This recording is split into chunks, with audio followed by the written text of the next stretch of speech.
السلام علیکم ورحمۃ اللہ وبرکاتہ۔ حامد و مسلیا اما بعد، معزز سامعین کرام،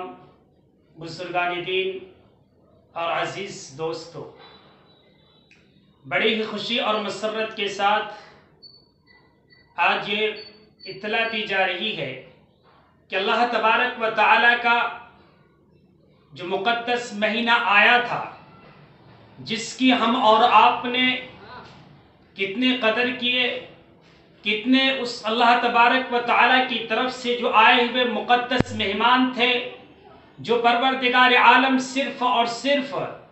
12 مہینے میں سے ایک مہینہ اللہ تبارک و تعالی اس مہمان کو بھیجتا ہے، اور اس مہمان مکرم کی جتنے ہم اور آپ نے قدر کی،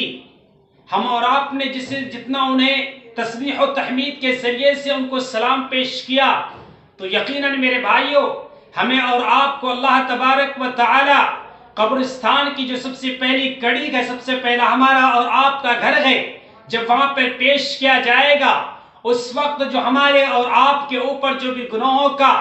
گناہ کیے ہوئے ہوں گے، اس کے سزا دینے کے لیے جب فرشتے آئیں گے، تو ہم اور آپ نے جو اس مہمان مکرم جو مہینہ گزر چکا ہے ہمارے اور آپ کے بیچ سے، اگر اس مہمان مکرم کے ہم اور آپ نے، یعنی صاف لفظوں میں کہنا چاہتا ہوں کہ یعنی رمضان المبارک جو ہمارے اور آپ کے بیچ سے جدا ہو چکا ہے، وہ رمضان المبارک قبرستان کے اندر آ کر کے ہمارے اور آپ کے لیے سفارش کرے گا اور کہے گا کہ اے فرشتے، تم اس بندے کو عذاب نہیں دے سکتے ہو، اس بنیاد پر کہ یہ وہ بندہ ہے جو کہ میں اللہ تبارک و تعالی کی طرف سے بھیجا ہوا جو مقدس مہینہ تھا، جسے دنیا رمضان المبارک کے نام سے موسوم کرتی ہے، یہ رمضان المبارک اس انسانی جسم ایک انسانی شکل اختیار کر لے گا اور اس فرشتے کو عذاب دینے سے فوراً روک دے گا۔ لیکن یہ اس وقت ہوگا جبکہ ہم اور آپ نے جو مقدس مہینہ ہمارے اور آپ کے بیچ سے جا چکا ہے، ہمیں اور آپ کو نہ معلوم اب آئندہ سال یہ مقدس مہینہ پاتے ہیں یا نہیں پاتے ہیں۔ اگر ہم اور آپ نے اس کی قدر کی، اس کی تعظیم کی، اسے دل و جان سے اس کو سلام پیش کیا، دل و جان سے ہم اور آپ نے اس کی عقیدت مندی کو ہم اور آپ نے جانا، تو یقیناً میرے بھائیوں، اللہ تبارک و تعالی ہمیں اور آپ کو قبرستان کی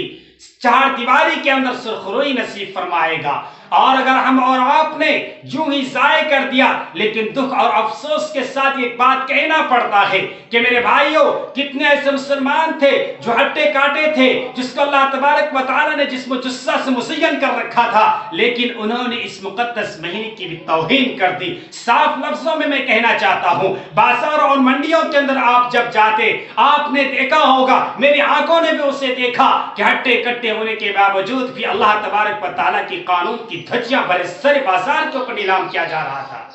لیکن میرے بھائیوں یاد رکھیے، اللہ کا کچھ نہیں بگڑنے والا ہے۔ پوری دنیا مل کر اللہ تبارک و تعالی کی قانون کی دھجیاں اڑاتے رہے، پوری دنیا مل کر کے اللہ تبارک و تعالی کی عبادت گاہوں کو چھوڑ دے، پروردگار عالم کا کچھ نہیں بگڑے گا۔ بگڑے گا تو خود میرا اور آپ کا بگڑے گا۔ اگر ہم اور آپ نے اللہ تبارک و تعالی کی مقدس گھر کی تعظیم کی، اگر ہم اور آپ نے اللہ تبارک و تعالی کی مسجدوں کو مضبوطی کے ساتھ پکڑے رکھا، اگر ہم اور آپ نے اللہ تبارک و تعالی کے سامنے اپنی پیشانیوں کو جھکا کر کے اللہ کے سامنے تسبیح و تحمید کا ترانہ گنگنایا، تو یاد رکھیے میرے بھائیوں، سیلوٹ پیش کرے گا قبرستان کی چار دیواری۔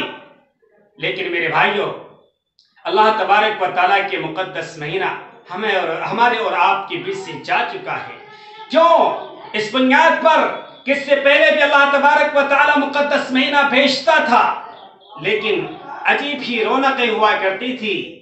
چاروں طرف روشنائی دکھائی دیا کرتا تھا، ہر طرف خوشبو کی آگیں اور خوشبو پوری دنیا کے اندر پھیلتی تھی۔ لیکن اب کی بار کیا ہو گیا میرے بھائیوں کہ ہمارے اور آپ کے بیچ سے نورانی ماحول تھا، جو چار دیواری کے اندر ایک خوشنما ماحول چھایا ہوا رہتا تھا، لیکن وہ غمی کے اندر تبدیل ہو گیا۔ کبھی ہم اور آپ نے اس کے بارے میں سوچنے کی کوشش کی نہیں، کسی نے بھی نہیں سوچا۔ آپ جانتے ہیں کہ ابھی خصوصاً ہمارے اس پیارے وطن عزیز کے اندر کبھی اللہ تبارک و تعالیٰ کا عذاب آسمان کی بلندی سے برستا ہے، کبھی اولے برستا ہے، تو کبھی اللہ تبارک و تعالیٰ کی طرف سے کوئی اور چیزوں اب وبائی مرض اللہ تبارک و تعالی ہمارے اور آپ کے بیچ کے اندر لا کر کے ڈال دیتا ہے، جسے دنیا ٹڈی کے نام سے موسوم کرتی ہے. لیکن کیوں ایسا کیوں ہو رہا ہے؟ وجہ اس کی یہ ہے کہ ہمارا اور آپ کا رشتہ اللہ تبارک و تعالی سے ٹوٹ چکا ہے. ہمارا اور آپ کا رشتہ اللہ کے حبیب جناب محمد رسول اللہ صلی اللہ علیہ وسلم سے کٹ چکا ہے. اس بنیاد پر ہم اور آپ پریشانی کے عالم میں مبتلا ہو چکے ہیں. یاد رکھیں میرے بھائیوں، جب مسلمانوں نے جب اپنا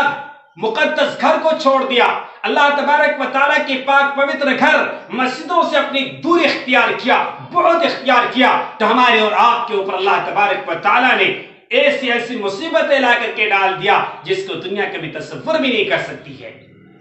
اس لیے میرے بھائیوں، یہ زندگی جو اللہ تبارک و تعالیٰ نے ہمیں اور آپ کو دی ہے، یاد رکھیں یہ زندگی ہمارے اور آپ کی امانت نہیں ہے، یہ اللہ رب العالمین کی امانت ہے، وہ احکم الحاکمین کی علامت ہے، جو پوری دنیا کا بادشاہ ہے، جو زمین کی سطحیت کا مالک ہے، جو آسمان کی بلندی کا مالک ہے، جو مشرق و مغرب کا مالک ہے، جو شمال و جنوب کا مالک ہے، جو پوری دنیا کو کھلاتا ہے، جو پوری دنیا کو سلاتا ہے، جو پوری دنیا کو سورج اور روشنائی سے پیسہ بھی حاصل کرواتا ہے. وہ رب کی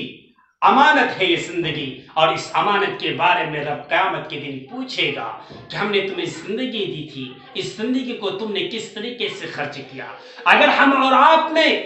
اس زندگی کو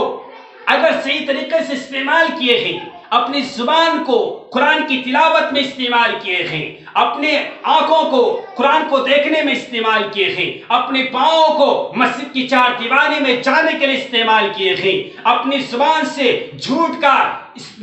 کو بالائے طاق رکھ کر کے سچائی اور صدق و امانت کا اگر زبان نے اگر آواز سے گنگنائی ہے، تو یقیناً میرے بھائیوں اس وقت ہمیں اور آپ کو سلام پیش کیا جائے گا. ہمیں اور آپ کو اللہ تبارک و تعالیٰ کی طرف سے انعامات اور رحمت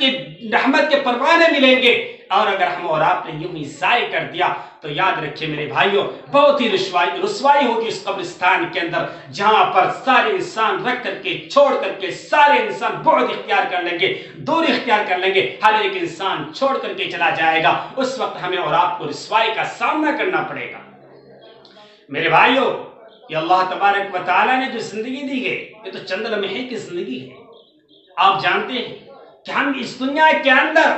بحیثیت مسافر ہیں، مقیم نہیں ہے. آپ جانتے ہیں کوئی بھی انسان کہیں کا سفر کرتا ہے تو وہ جانتا ہے کہ ہمیں کچھ ہی دنوں کے بعد اپنا وطن لوٹ جانا ہے. جو انسان جہاں سے آتا ہے وہ وہاں کے لیے اپنے دلوں میں امیدیں لیے ہوا ہوتا ہے کہ ہم اپنے گھر کو لوٹ جائیں گے. ٹھیک اسی طریقے سے ہمارے اور آپ کی جو منزل مقصود، ہمارا اور آپ کو جو اصل وطن اصلی، وہ ہمارا اور آپ کا وہ آخرت کے میدان، وہ جنت ہے جس کو پروردگار عالم نے خود اپنے دست قدرت سے بنایا ہے. ہمارا اور آپ کا ٹھکانہ صرف وہی ہے جسے دنیا جنت کے نام سے موسوم کرتی ہے. لیکن وہ جنت کب ملے گا؟ یہ اس وقت ملے گا جب ہم اور آپ اپنی پیشانیوں کے اندر پیشانیوں کو اللہ کے دربار میں جھکا کر کے اللہ کے دربار عالی کے اندر اپنے ہاتھوں کو طویل کر کے رب ذوالجلال کے سامنے جب گر کر آئیں گے، روئیں گے، آنکھیں نم صدا کر کے رب سے پکار کر کے کہیں گے کہ اے میرے اللہ، جو تو نے زندگی دی تھی اللہ، اس کو میں اگر ہم اور آپ اسی طریقے سے گزاریں گے تو کہے گا کہ اللہ ہماری زندگی جو باقی گزر چکا کے نافرمانی میں اور جو باقی زندگی رہ گیا اللہ، آپ اس کو اپنے حکم کے مطابق گزارنے کی توفیق عطا فرما دے. تو میرے بھائیوں یقیناً ہمیں اور آپ کو کامیابی مل جائے گی. اور اگر یوں ہی اگر ضائع کر دیے تو اس وقت ہمیں اور آپ کو میدان محشر کے اندر سوال کا جواب دینا بہت ہی دشواری کا سامنا کرنا پڑے گا. اس لیے میرے بھائیوں اللہ تبارک و تعالیٰ کے حکم کو مانیں اور مسجدوں کو آباد کریں. مسجدوں کی دیواروں سے، مسجدوں کی چار دیواری سے، مسجدوں کی پنکھے سے، مسجدوں کی اینٹوں سے، مسجدوں کی چار دیواری سے، مسجدوں کی چٹائیوں سے آج بھی آواز آتی ہے، چیختی ہے، پکارتی ہے. پوری دنیا سے آہو بکا کی صدائیں بلند کرتی ہے اور آواز دیتی ہے، ندائیں دیتی ہے کہ اے مسلمانوں، جب تو نے مسجدوں کو چھوڑ دیا تو تمہارے اوپر ایک سے ایک آسمانی وبائیں اور مرض اور اللہ کی طرف سے عذاب آنا شروع ہو گیا. اس کا ذمہ دار کون؟ ہم اور آپ بذات خود ہیں. اس لیے اگر ہم اور آپ چاہتے ہیں کہ میرا رب مجھ سے راضی ہو جائے، اگر آپ چاہتے ہیں آسمان کی بلندی سے عذاب رک جائے، اگر آپ چاہتے ہیں کہ اللہ تبارک و تعالیٰ کی جو عذاب ٹڈی ہے اس سے اگر ہم اور آپ بچنا چاہتے ہیں تو اللہ کی رسی کو مضبوطی کے ساتھ پکڑیے، تبھی ہمیں اور آپ کو کامیابی مل سکتا ہے. نہیں تو میرے بھائیوں وہ قبرستان اور وہ میدان محشر جہاں کی ہمیشہ ہمیشہ کی زندگی ہے، جہاں نہ موت آئے گی نہ بڑھاپا آئے گا، اس وقت ہمیں اور آپ کے اوپر اگر صحیح زندگی گزار کر کے جائیں گے، رب کی زندگی کو صحیح طریقے سے استعمال کر کے دنیا سے جائیں گے، تو میرے بھائیو سلام پیش کیا جائے گا اور کہے گا کہ تیرا آنا مبارک ہو۔ اور اگر یوں ہی ضائع کر کے جائیں گے اس دنیا کے اندر سے، تو یاد رکھیے میرے بھائیو، قبرستان بھی کہے گی کہ تیرا نہ آنا مبارک ہو۔ آپ جانتے ہیں کہ حضرت عمر رضی اللہ تعالیٰ عنہ کی خلافت کا دور تھا، اور ان کی عدل و انصاف کا ڈنکا دنیا کے کونے کونے کے اندر بجتا تھا۔ میں ایک واقعہ اور بھی بتا دوں، حضرت عمر رضی اللہ تعالی عنہ جب ان کی حکومت تھی مکہ مکرمہ کی چار دیواری کے اندر، اور اپنی دور حکومت کے اندر کبھی بھی کسی کے اوپر اتیاچار ہونے نہیں دیا، عدل و انصاف کا پیکر تھا، جس کے بارے میں قرآن کریم نے اعلان کے چوٹ اعلان کیا کہ عمر انصاف کا پیکر ہے۔ میرے بھائیو، آپ جانتے ہیں حضرت عمر رضی اللہ تعالیٰ عنہ کا لڑکا ابو شامہ آتا ہے تاریخ کی کتابوں کے اندر۔ ابو شامہ جو کہ بیمار تھا، ڈاکٹروں نے طبیبوں نے یہ کہا کہ آپ ان کو علاج اور معالجے کے ساتھ ساتھ انہوں پارکنگ کے اندر تھوڑی بہت سیر و تفریح کرنے کے لیے انہیں بھیج دیا جائے، تاکہ وہاں کی آب و ہوائیں، وہاں کی سرسبز و شادابی، وہاں سے اچھی آب و ہواؤں سے یہ فیضیابی حاصل کر لے، اور تاکہ صحت و تندرستی جلد جلد ہو جائے۔ لیکن جو ہی وہ جب نکلتے ہیں پارکنگ کی طرف، تو اس سے گناہوں کا سرزد ہو جاتا ہے، اور گناہ واقع ہونے کے بعد ایک معصوم سی بچی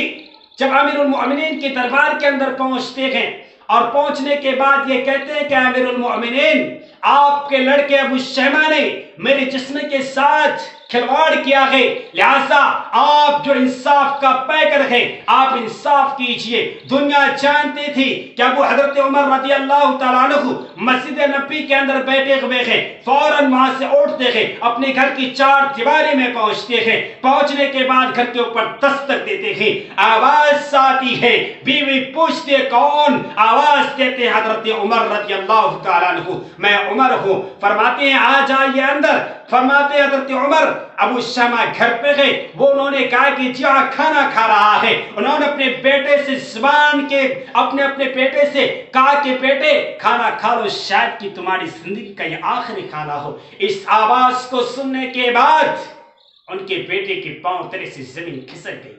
آنکھیں نم زدہ ہو گیا، اور اصل واقعے کی تفصیل چاہتا ہے کہ ابو جان کیا ہوا جو آپ اس طریقے سے کہہ رہے ہیں کہ بیٹا کھانا کھا لو، شاید کہ تمہاری زندگی کا آخری کھانا ہو؟ کہتا ہے کہ بیٹا فلاں ٹائم کے اندر کیا تم نے کسی کی جسم کے ساتھ کھلواڑ کیا ہے؟ انہوں نے کہا کہ بیٹا اپنی صدق و امانت کا پیکر تھا۔ بیٹے نے کہا کہ جی ابو جان یہ صحیح ہے۔ اس کے بعد بیٹے کہتا ہے کہ ابو جان آپ مجھے جو سزا دینا چاہے آپ مجھے بند کمرے کے اندر دے دیجئے، لیکن انصاف دیکھیے، قربان جاؤں حضرت عمر کی عدالت کے اوپر، قربان جاؤں حضرت عمر کی صداقت کے اوپر، ارے قربان جاؤں عمر کی خلافت کے اوپر، کہ حضرت عمر رضی اللہ تعالیٰ عنہ نے کہا کہ بیٹا جس طریقے سے تم نے گناہ کو کام کو بڑے سر محفل کے اندر انجام دیا تھا، آج بھی تمہارے اوپر انصاف کروں گا، اور مسجد نبی کے سامنے جو ایک عام ناگرکوں کے ساتھ مجھے انصاف کرتا ہوں وہ انصاف آج تمہارے ساتھ بھی کروں گا۔ چنانچہ مسجد نبی کی چار دیواری میں لایا جاتا ہے سامنے، اور اس کے بعد جلاد کو حکم دیتا ہے کہ ان کے ساتھ کوڑے لگائے جائے، لیکن جو ہی کوڑے لگتے ہیں 50 کے قریب بیٹا کہتا ہے کہ ابو